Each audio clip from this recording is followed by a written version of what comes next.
Hi, welcome to 3 4 minute segment Coffee with Brian. I want to get right into something. I want to get into something I thought about over the weekend. And I was watching President elect Trump talk to a million people that were there, as well as millions around the world. And I started me thinking about, could I do that? And I don't mean the presidency, and I'm not getting into politics. I'm just talking about physically and emotionally. Could Brian Beneduce, as well as I saw a bunch of other people talking, could I get up and do that? Now, without getting into a gun to my head and if somebody, the sense of urgency, the short answer is, of course I can, because it wouldn't matter if I could get up there and say, people of the world, the new President Trump.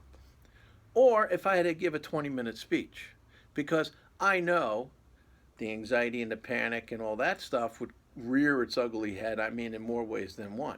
However, what if I was blindfolded? What if I was blindfolded and I didn't know how many people were out in the audience for getting the speech with the president? So somebody said to me, here, wear this blindfold and just go on the podium. There's only going to be like 3 people out there. Why is it different if there's 3 people or there's 300,000 people? What's the difference?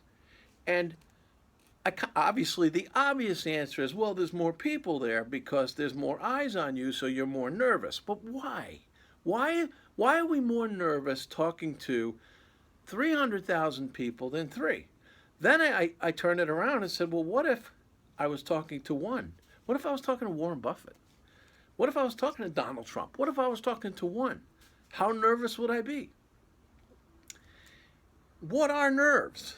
What is anxiety? What it is I believe, and this is just my opinion, it all comes down to how we're judged. When I was selling, when I was talking about prior, is I used to have to gain their trust. And if I didn't do that, and I used to always think that people academically were smarter than me. Maybe not in the business world, maybe not in my life, maybe not in the plastics business, maybe not with blow molding machines and materials and polyolefins and so on. But outside of that realm, they were smarter than me because I didn't go to college. I was a blue collar worker. I was a mechanic. So there was always that little kink that I was always fighting with myself, besides the anxiety and panic. Obviously, it worked out very, very well. And that, I think, is a tremendous hindrance when people like me give talks because they're concerned the way they look. And then I turn it around and go, well, they're there because they want to hear my story. My story. Not his story, not her story, my story. And it's just like I'm working out. I started this new thing. It's called Midlife Muscle. And somebody asked me to do it so they can watch me work out. And it's pretty fun. I just put stuff on. I film myself working out, and I work out by myself. And it's IFT training. It's what I've been doing for years and years and years. But I do it by myself. But it's plain. It's blue collar. It's just, there's nothing fancy about it. And if you ever go look on it, you'll see. But that's my way of training. I've been fairly successful. I'm fairly strong. I got to use the word humble. I'm fairly big. I'm fairly strong. And it works for me. And once I started to realize, so I started to dip down again in my thought process of what I must look like to some people. And then I started thinking about, wait a minute, that's how I get in ruts in the first place. Why do I care about why that person's judging me? I've made it. Now I'm giving talks. People are paying for them to listen to my story. And I'm going to talk the same way and be animated the same way as I would as regular Brian. Why do I have to put on ears, as they say? And why do I have to become somebody I'm not just because I think they want me to be somebody? So what I'm getting at is, hopefully I'm communicating this point. Just be you. When you're you and you try not to be somebody you're not, your anxiety level goes down tremendously. That is another thing you have to honestly trust me about.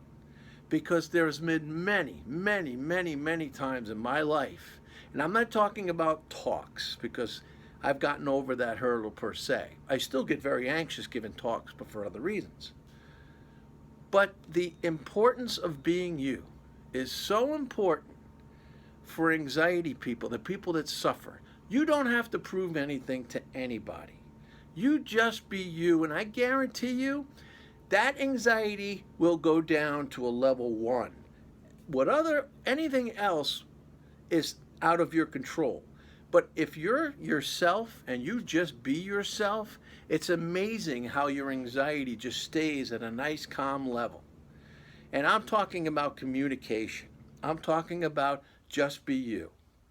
And it does work with anxiety and with panic and all that stuff. It does work. So, having said that, the next time you hear me talk, hopefully you don't judge me because I don't use words like anti-disestablishmentarianism. And by the way, I have no idea what that means. Have a great day.